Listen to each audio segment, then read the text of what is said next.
So here you go. Here are just a few of my journals that I have either journaled in personally or are awaiting to actually have some entries in or to be sent out to friends. We have tea bag journals. We have journals that have been stained with elderberries. We have vintage finds. All these to the front here on the left are all mostly vintage. More tea bag embellishments. Hardback books, which I have put gloves in, or just used weird and wonderful ways of actually decorating. Here we have a glove on the front of this large chunky journal, which I've just done with a napkin. We have more vintage at the back.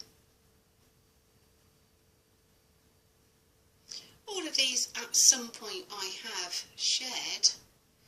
We have travel journals. We have mini journals. We have ongoing projects. We've got what I would turn around and say is, now looking back, this is full to the brim, this particular journal, and it's more like a smash book stroke collage. It was just a matter of using everything that I personally had to hand.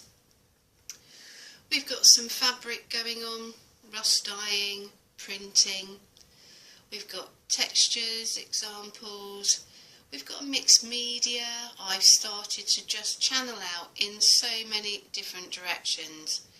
We've got more collage at the back here with my little magical man.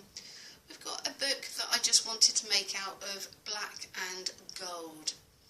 Christmas journals that have been filled. And this is me just panning round in the kitchen. There is just so much. There are far more journals lurking in my house than I have been able to put together and collect. And so you're beginning to start seeing, as I pan round, this is my kitchen space. And in my kitchen, dare I say it, there is an awful lot of natural products that are required in a kitchen. And there are an awful lot of journaling items in my kitchen. So you're going to pass, I've moved, my printer stays in my kitchen.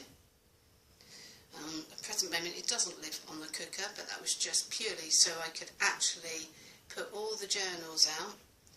And now you're going to start seeing collections of stamps and ephemera and ongoing projects. Just stacks and boxes of ongoing projects. Things that just get stuffed. These are all the items, magazines. These items all need to find a home. And the problem is, space is always at a premium. You can imagine space really is. And in a roundabout way, that is organise clutter. So that's just one side of things. I'm going to slowly pan round just to give you, but it's going to be a little bit quicker. And also, my kitchen light doesn't work.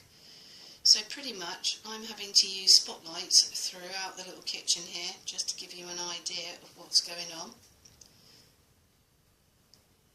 So there you go, there's a few of my journals. And then we're going to come around and we're going to look at my kitchen table. Yep, see there's another spotlight. And on top of my fridge, and this is what sometimes gets me bogged down. And I go searching for things because I know I've got it somewhere in my collection.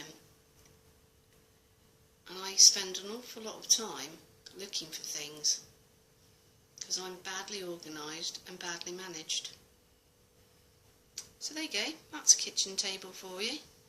Completely and utterly. So much so that I was going to photograph and I've lost my mobile phone. I've turned it on, so in a minute I've got to tidy this all up because this is a functional kitchen cook meals in here. I lay the plates and tables, so it's an ongoing, I'm constantly, rather than tidying up, I tend to put everything into boxes. And that, I think, is the biggest problem that I have. And so you can see on the top here, in theory, that's called organised chaos.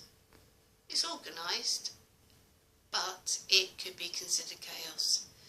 And this is just but one little room within my home. So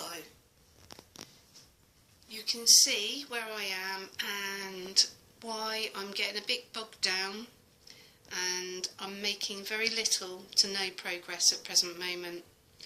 So I wanted to share with you my items, my stash, and hopefully you'll be understanding as I go through a period of getting myself organised, and then hopefully I can start sharing with you tutorials, ideas and inspiration.